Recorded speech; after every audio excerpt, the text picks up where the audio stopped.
नमस्कार दोस्तों, मैं मधु स्पिरिचुअल टॉक बाय मधु में आप सभी का स्वागत करती हूँ।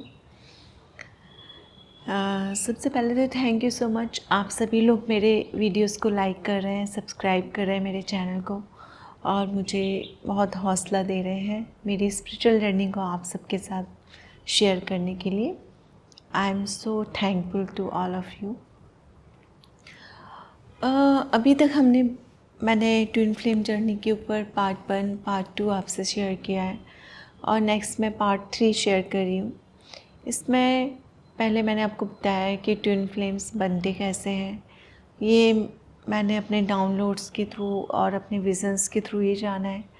सेकंड, मैंने आपको बताया है कि ट्विन फ्लेम जर्नी की स्टार्टिंग कैसे होती है, किस तरह बबल फेस होता है, किस तरह से सेपरेशन होता है और क्यों होता है। थर्ड, मैं आप लोगों से जो शेयर करना चाहती हूँ वह नेक्स्ट है कि सेपरेशन हो जाता है, मिलना बिछड़ना बनता रहता है, लेकिन उसके बाद में फिर आखिर में होता क्या है।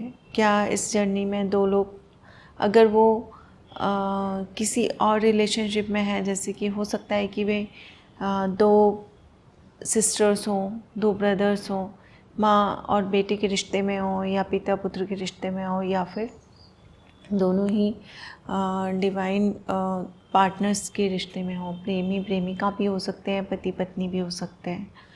तो इस तरह से किसी भी रिश्ते में ट्विन फ्लेम्स हो सकते हैं।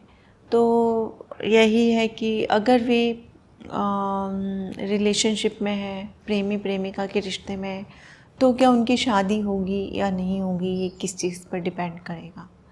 एक्चुअली ये डिपेंड करता है उनके पैदा होने से भी पहले उनके किए गए सोल कॉन्ट्रैक्ट पर। अगर उनका सोल कॉन्ट्रैक्ट यानी कि उनकी सोल की जो जर्नी होती है वह सेपरेट रहकर ही कंप्लीट करनी होती है और फिर भी एनर्जेटिकली वे दोनों एक हो जाते हैं, तो इस तरह से वे उनकी जर्नी कंप्लीट हो सकती है। और अगर उनका साथ रहना, शादी होना और एक साथ रह के फैमिली बनाना और फिर इस संसार के लिए कुछ कार्य करना ऐसा होता है, तो फिर उस तरह से उनकी जर्नी कंप्लीट होती है। ये डिपेंड करता है उनके सोल कॉन्ट्रैक्ट्स के ऊपर।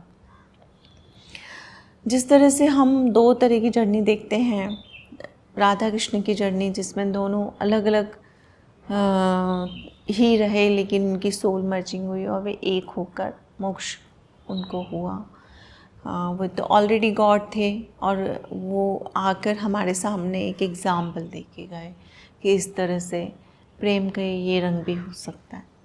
उसी तरीके से शिव शक्ति का जो कॉन्सेप्ट है, उसमें हमने देखा ये कि जब आप देवों के देव महादेव देखेंगे या कोई भी शिव भगवान का शिव पुराण पढ़ेंगे या जानेंगे, तो कि सती के किस तरह से सती के जब वो शिव जी की सेम फ्रिक्वेंसी पे नहीं थी और उनकी शादी हो जाती है, तो किस तरह से वो फिर से सेपरेट हो जाते हैं और सती को आत्मदाह करना पड़ता है और शिव उनके विरह में एकदम शव समान हो जाते हैं, क्योंकि अपनी ही एनर्जी का अलग हो जाना स्वयं ईश्वर के लिए भी सहन कर पाना संभव नहीं है।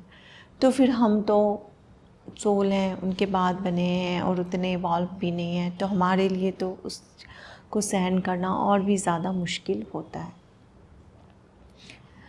अब यही है कि बट हम अपने कर्मास के थ्रू और अपनी इच्छाओं के थ्रू हमारा लिखा हुआ भी बोलते हैं ना कि बदल सकते हैं। इस तरह से हम अपने लिखे हुए को भी बदल सकते हैं अगर हम अपने कर्मास को ऐसा रखें तो twin flame journey at last जो है वह मोक्ष की जर्नी है और इसमें दो लोग मोक्ष में इस तरीके से जाते हैं कि दोनों अपने अपने विकारों से मुक्त हो जाते हैं और इस पृथ्वी पर रहते हुए आपको मुक्ति का एहसास होता है। ऐसा लगता है कि आप हर चीज़ से मुक्त हैं, आपको ना किसी से मोह है, ना ही आप किसी से ईर्ष्या रखते हैं, ना ही आपके अंदर काम वासना की भावना रहती है, ना आपके अंदर पैसे के लिए कोई इस तरह का एक वो रहता है कि आपकी डिज़ायर में हो। ये सारी चीज़ें आपके लिए होती हैं, लेकिन आप उससे अटैच्ड नहीं होते। इस तरह से आप इस पृथ्वी पर रहकर ही मुक्त हो सकते हैं। और इसी तरह आपका ट्विन फ्लेम भी धीरे धीरे वो भी जब इस जर्नी पे चलता है तो वह भी इन चीज़ों से मुक्त हो जाता है। और अगर आप जितनी हेल्प उसकी कर सकते हैं उस चीज़ से निकालने में, तो वो आप कर सकते हैं।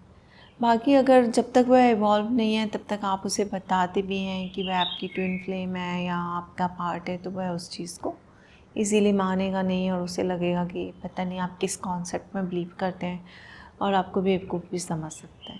इसलिए जब तक वह खुद उस मोड़ तक आया नहीं है या वहाँ तक पहुँचा नहीं है, तब तक आप उसको एकदम से ना बताकर धीरे धीरे करके आप उसको बता सकते हैं इस कॉन्सेप्ट के बारे में। बाकी तो जैसे ही वह एनर्जेटिकली आपके लिए जो क्रेविंग होती है उसके थ्रू जब वो फील करता है कि वह किसी के भी साथ उतना खुश नहीं रह सकता, किसी की भी एनर्जी उसको वह उस तरह की खुशी नहीं दे सकती, और तो फिर वह खुद ही समझ जाता है धीरे धीरे कि कहीं ना कहीं उसका डिवाइनली आपसे कोई कनेक्शन है, जिस वजह से वह आपसे दूर नहीं हो पा रहा है। उसके सारे पुरानी जितनी भी थ्योरीज़ होती हैं, कॉन्सेप्ट्स होते हैं, कंडीशनिंग होती है, वह सब वैसे ही उठकर नीचे गिर जाती है जिस तरीके से आपकी गिरती है। सबसे पहले इस जर्नी में आपके अंदर से कुछ जाता है, तो वह होता है आपका ईगो। सबसे पहले आपका ईगो शैटर्ड होता है। आप किसी के आगे भी कभी उतना झुके नहीं होते, या ना ही आप कभी सोचा होता कि आप झुकेंगे, लेकिन इस जर्नी में आप इतना झुक जाते हैं, इतना नीचे गिर जाते हैं कि आपने स्वयं ही नहीं सोचा होता है कि आप इतना गिर सकते हैं किसी के आगे। ये आपकी ईगो शैटर्ड की जर्नी है। कहते हैं ना कि भगवान सबसे पहले अपने भक्तों का अहंकार खाते हैं, तो यह सत्य है, क्योंकि जितने भी ट्विन फ्लेम्स हैं वे सब ईश्वरीय तत्व हैं, सब को डिवाइनली गाइडेड हैं ऑलरेडी। तो उनको उनके अंदर का ईगो शैटर्ड करना ईश्वर के लिए बहुत ज़्यादा ज़रूरी होता है, इसीलिए वे सभी के अंदर से ईगो शैटर्ड करते हैं। अब हम कहेंगे ये तो सभी के साथ किया जा सकता है, ऐसा ट्विन फ्लेम्स के साथ ही क्यों ज़्यादा होता है? क्योंकि बाकी लोग उतना ज़्यादा बहुत जल्दी कैच नहीं कर सकते हैं किसी भी गाइडेंस को, और इतने जल्दी वो ईश्वर से डिवाइनली कनेक्टेड नहीं हो सकते जितने जल्दी ट्विन फ्लेम्स हो सकते हैं। जिस तरह से वे अपने ट्विन के लिए क्रेविंग करते हैं और जिस तरह से वो उसको अपनी आत्मा से चाहते हैं, सेम वही चाह फिर उनकी परमात्मा के प्रति हो जाती है, और परमात्मा में वो इतना सरेंडर हो जाते हैं कि वे समझ सकते हैं। जिसके अंदर अपने ट्विन के लिए प्रेम जागृत होता है, वही प्रेम उसके अंदर फिर परमात्मा के लिए जागृत हो जाता है, और वे दोनों ही को डिपेंडेंसी में ना रहकर अपने अपना इंडिपेंडेंट हो जाते हैं और डिवाइन के प्रति समर्पित हो जाते हैं। फिर जो भी ईश्वर उनको सोल पर्पस देता है वे उसको बिना किसी स्वार्थ के पूरा कर सकते हैं। उसके अंदर सिर्फ उनके अंदर ये रहता है कि वे अपने ईश्वर का जो आदेश है उसको पूरा करें, और जो जिस चीज़ के लिए उनका जन्म हुआ है वे अपने उस पर्पस को पूरा करके और अपने अपने सोल के साथ मर्ज होकर मुक्त हो जाए।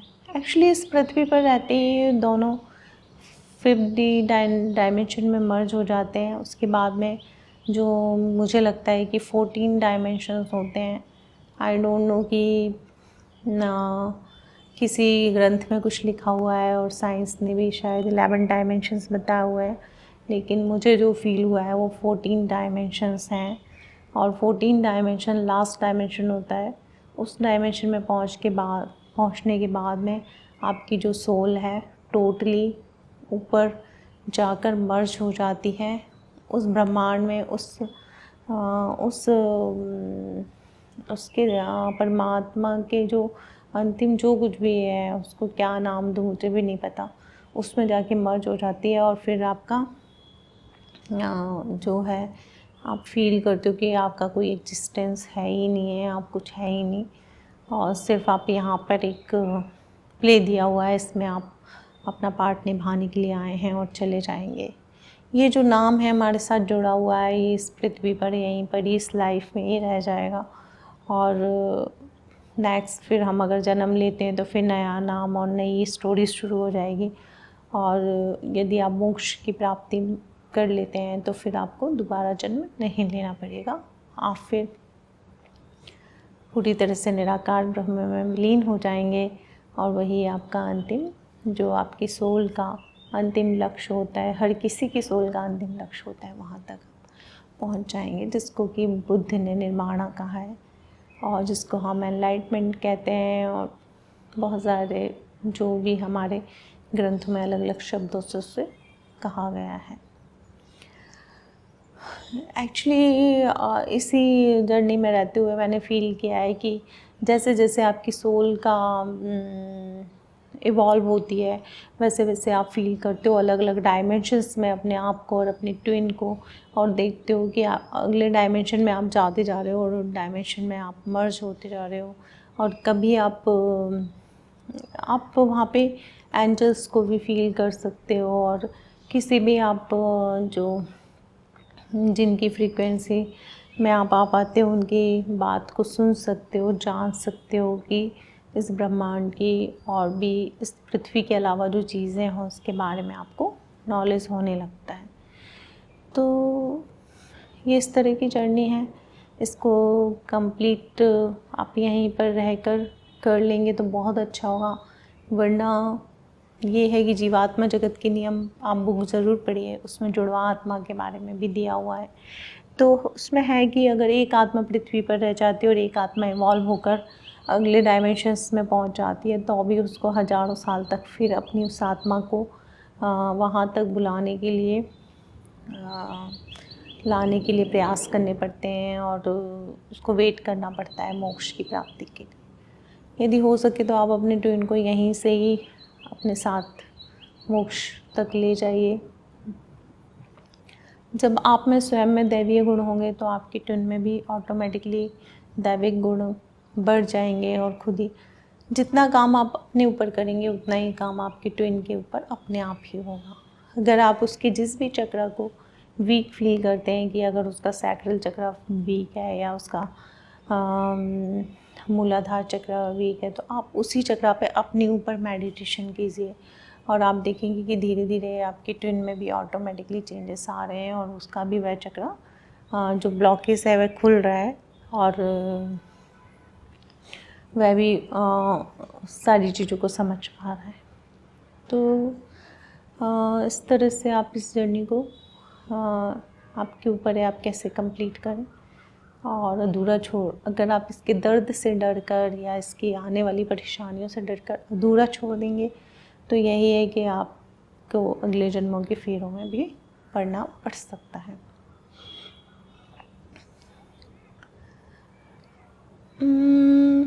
एक चीज़ जो मैंने फ़ील किया वो ज़रूर शेयर करना चाहूँगी कि अभी फ़िलहाल जो टाइम चल रहा है प्रेजेंट में, उसमें ये हो रहा है कि जो फेमिनिन एनर्जी है वह वीकेंड मोस्टली हो गई है, क्योंकि हम सारे ट्विन फ्लेम्स की जो जर्नी है 2016 और 2017 से लगभग स्टार्ट हुई है। जो डिवाइनली इंटरवेंशन जो शुरू हुआ हमारी लाइफ में वो 2017 से स्टार्ट हुआ है, जिसमें हम लोग को अलग अलग सोल शॉक और ये सब लगा और जो चीज़ें हुई, तो वो काफ़ी इवॉल्व हुई हैं जो फेमिनिन एनर्जी में जो सोल्स हैं और अवेकन हुई हैं, और उनका जो ट्विन है मतलब जो मैस्कुलिन एनर्जी में है। एक्चुअली अवेकन का मतलब क्या होता है, जब आप फेमिनिन एनर्जी में है, और जितना फेमिनिन एनर्जी का जो व्यक्ति होता है वो ज़्यादा इमोशनल होता है, हर डिसीजन को इमोशनली होकर लेता है, और वो बिल्कुल ढह जाता है किसी भी चीज़ के लिए। लेकिन जब वो अपने मैस्कुलिन से मिलता है तो मैस्कुलिन एनर्जी उसके अंदर धीरे धीरे उसके अंदर भी डेवलप होने लगती है, और आधी फेमिनिन एनर्जी और आधी मैस्कुलिन एनर्जी का बैलेंस बनने लगता है। जब वो बैलेंस कंप्लीट होता है तो वह जो फेमिनिन एनर्जी होती है वह उतनी ही प्रैक्टिकल भी हो जाती है जितनी कि वो इमोशनल होती है। मान लें उसका इमोशनल पार्ट और उसका जो प्रैक्टिकल पार्ट है वो बैलेंस होने लगता है, और उसके अंदर आधी मैस्कुलिन एनर्जी और आधी फेमिनिन एनर्जी हो जाती है, जिसकी वजह से वह अपने आप में कंप्लीट फील कर सकती है। फिर उसको बाहर से अपने जो पार्टनर है उसकी भी फिज़िकल प्रेजेंस उतना मैटर नहीं करती। उसके बाद में फिर जो मैस्कुलिन एनर्जी में जो अभी लोग हैं वे क्यों नहीं समझ पा रहे हैं और वे क्यों नहीं अवेकन हो पा रहे हैं और अपनी जो फेमिनिन एनर्जी है उसको साथ भी नहीं दे पा रहे हैं, उसका रीज़न क्या है? उसका रीज़न है कि बहुत ज़्यादा सदियों से और काफ़ी जब श्री कृष्ण भगवान के टाइम से जब ये चीज़ें कलयुग आया और धीरे धीरे लोगों के अंदर विकार पैदा हुए। उन विकारों की वजह से डिवाइन पार्टनर्स ने अपने पार्टनर को पहचानना बंद कर दिया और वो इधर उधर डाइवर्ट हो गए, किसी और से शादियां कर ली, कहीं और उन्होंने बच्चे हो गए और अपने पार्टनर से भी बिछड़ गए। तो उससे उनके अंदर बहुत सारे विकार अलग अलग जन्मों में आ गए। और जो फेमिनिन एनर्जी थी मोस्टली उसने भी बहुत सफ़र किया, और मैस्कुलिन एनर्जी थी उसने भी सफ़र किया अलग अलग जन्मों में। लेकिन अभी के टाइम पे क्या हो रहा है कि जो मैस्कुलिन एनर्जी है जो जैसे कि ज़्यादातर जेंट्स के अंदर ही है और फीमेल्स के अंदर भी है, लेकिन ज़्यादातर उन्हीं लोगों के अंदर है, तो वो उतने जल्दी इमोशनली नहीं समझ पा रही है, वो कंडीशनिंग से बाहर ही नहीं निकल पा रही है और वो अपने डिवाइन पार्टनर को पहचान ही नहीं पा रही है और बार बार उसी इल्यूजन में, उसी माया में फंस जाती है। उसके पीछे ये है कि अभी वो वक्त आना है और आएगा भी, ऐसा मुझे विश्वास है। वो लोग अगर इल्यूजन से बाहर निकलेंगे, अपने ऊपर फोकस करेंगे, तो ज़रूर उनको समझ में आ जाएगा और वो लोग निकल पाएंगे। कोशिश पूरी की जा रही है डिवाइन के थ्रू, यूनिवर्स के थ्रू उनको गाइडेंस देने की, बट फिर भी वो उनको बहुत टाइम लग रहा है। और इसकी वजह से ये भी हो रहा है कि जो अर्थ है उसके जो रोटेशन है वो जस्ट अपोजिट डायरेक्शन में जा रहा है। काफ़ी टाइम से ये मेरा डाउनलोड है खुद का कि काफ़ी टाइम से इस अर्थ का जो रोटेशन है वो जस्ट अपोजिट साइड में हो रहा है, यानी एंटी क्लॉकवाइज हो रहा है, जबकि इसको क्लॉकवाइज होना चाहिए। और जैसे जैसे जिसका डिवाइन पार्टनर जो है वो मिलते जाएंगे और उनकी, क्योंकि दो डिवाइन पार्टनर्स के मिलने की जो एनर्जी है वो बहुत हाई होगी और बहुत ही ज़्यादा पॉजिटिव होगी, जिसकी वजह से अर्थ की एनर्जी हायर डायमेंशन में आएगी और अर्थ ऑटोमेटिकली क्लॉकवाइज घूमने लगेगी। ये सारी की सारी ट्विन सोल्स अलग अलग प्लैनेट्स के से भेजे गए हैं और इन सारे लोगों की अवेकनिंग अभी चल रही है और बहुत जल्दी ये कंप्लीट भी होगी। तो यही है कि जितने जल्दी सभी, मैं विश करती हूँ, ईश्वर से प्रे करती हूँ कि सभी के पार्टनर सबको जितने जल्दी हो सके उनको मिल जाए। मिलने से मतलब फिज़िकली मिलने से नहीं है, बल्कि उनके एनर्जेटिकली ऐड होने से है। एनर्जेटिकली ऐड होंगे तो ऑटोमेटिकली फिज़िकली तो मिल ही जाएंगे। दूसरा ये है कि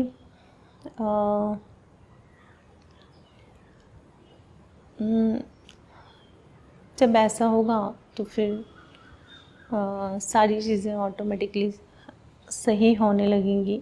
एक अच्छे फैमिली का निर्माण होगा, अच्छे समाज का निर्माण होगा और अच्छे देश का निर्माण होगा और अच्छे विश्व का निर्माण होगा।